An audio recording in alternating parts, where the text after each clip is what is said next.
I'm Melanie Graham. I'm an adjunct professor at USF, and we're talking about Social Injustice Project, which is Project 3. And I'm here with Ashley. Hi, my name is Ashley Martinez. I am a sophomore at the University of South Florida, and my major is pre-mass communications. Great. So I want to start off talking about the prompt and the safe environment that I create in the classroom. I challenge students to pick something that they're very emotionally connected with for this project, which can open up a kettle of fish, but I encourage all teachers to be brave because the rewards are amazing. The prompt that I follow is the one listed on the FYC site, and it talks about having students find a social injustice and create change in the world. And by doing that, they interview 3 people and they propose 5 plans of action, and they actually do one of them, which is the thing that kind of pushes us over the edge into changing the world, which is the greatest thing about the project. When you introduced the social injustice prompt, I knew immediately that I wanted to do child sexual abuse. I think what was great about Project 3 was the fact that on top of the actual format and topic that the ENC website gave you, required that we actually perform a plan of action. I knew many people who were doing flyers. I knew people who were doing chalking, and what I wanted to do for my plan of action was I wanted to do something that couldn't be taken down. Chalk can be washed off the street, flyers can be thrown away, and I wanted to create a video that can stay on the internet and circulate to many people. So then I created the PSA, A Stolen Fairy Tale. And you had said that you wanted to be a filmmaker, right? And so tell me about how you created the project, because did you buy a $3,000 camera, or how did you do it?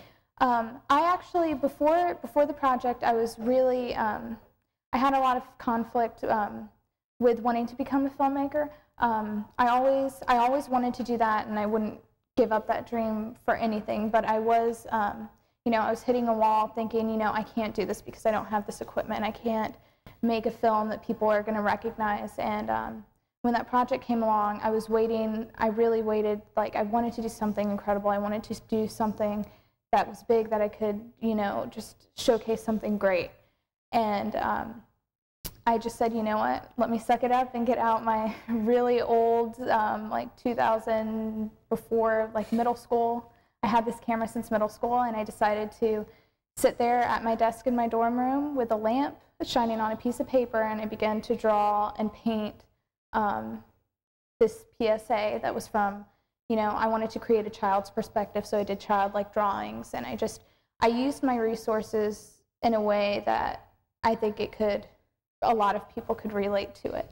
Right. And I remember in the class the day that Ashley said, I want to go today. You know, sometimes students are really excited to present, and I remember that day in class, Ashley said, I want to go today, and I said, okay. So she got up and she said, this is a PSA that I've created, and she pulled it up on YouTube, and we're all sitting there in the dark watching this, and I'm immediately thinking, I've heard her wrong. I thought she said she made this.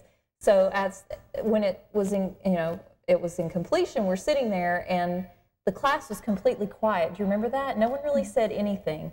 And I said, did you say that you made this? And she said, yes. And everybody just erupted because it was so amazing. It was so professionally done. And I've never forgotten it.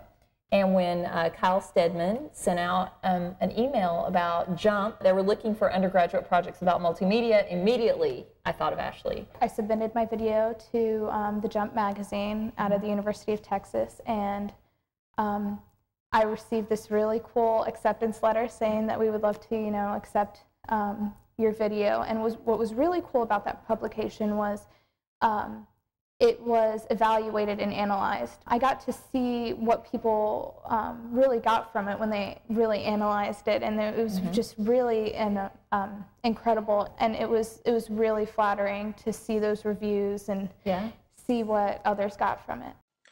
As a father of a 4-year-old, I find myself singularly impacted by this project. The author sets out to tell the story of so many children affected by sexual abuse, and attempts to issue a call to us as viewers to help stop such abuse. Yeah, and it was wonderful. It's one of the best projects that I have ever seen. I'm so proud of her. And more than that, I think as a teacher, seeing the bravery, and I wondered if you could talk about a little bit, were you afraid of how the class would react? For a long time, I was before the class, I was very worried about it and sitting there bringing up this issue in front of people, I was thinking, you know, I hope people, I've always thought, like being a survivor of child sexual abuse, I've always thought, you know, what if this person knows, are they going to judge me because of it? Are they going to think differently? And really when it came down to it, I think to hear from a survivor, you know, that this issue is present, that we have to combat it, and to hear it from someone who's experienced it, I think is much more powerful. So I had a lot of courage, but I was excited about it too, to talk to the classroom, and because it was a very comfortable environment. And children, like some other students had already shared some of their projects. It really, you know, I just did it, and you know, wanting to be a child advocate, it's important to stand up and tell your story. There was another student in the classroom, I don't remember her name, but her topic was, I believe, rape. Yes. And I went up to her after her presentation because I thought it was really excellent, and I commended her for like her bravery to stand up in front of the classroom and say that. And she actually told me that she wasn't going to say that personally that happened to her, but after I did it, that she felt that she could too. And that's what I found like probably one of the most rewarding things. That's what's so great about this project, and what I've seen through the years is there's a community that comes from seeing someone stand up and say, this has happened to me, and there's probably nothing that you could say to me that's going to be worse than what I've already said to myself. And I think that's true for a lot of situations like this. So you sort of have nothing to lose, but you have everything to lose. And I feel like I'm so privileged to hear the stories that students share, and I am so privileged because of the department giving me this opportunity to do this. And like I said in the beginning, it kind of happened accidentally. I was sort of shocked by how brave students were, and then I ran with it. And I think it's important as a teacher to say, you know, if you don't have to identify this as something that's happened to you, you could just say, you know, it happened to someone I know.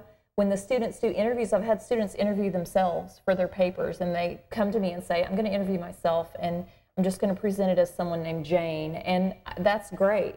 Is there anything you would like to say to students who are approaching this project? Absolutely. This project is life-changing. It's something that students should take very seriously and really find what they really care about. I know some people like to take the easy road out and do like things that they're not really connected to, but I think if you were to find something that you can, that like you're really, and there's something that everybody cares about, so you can't say, oh, I can't find a topic. Find something you're passionate about and go along with it like full-fledged and put your whole heart into this project, because it will, as I mean, it's changed my life. And you're a filmmaker now, right? And I am a filmmaker now. Your dreams are coming true. It helped act this project and making a piece of media for it. It was a catalyst to try to get me to do films, because before, you know, I said I can't do this, but you know, you have to use the resources you have to do the best job you can, and if you put your heart into it, it will get recognized and people will appreciate it. Absolutely.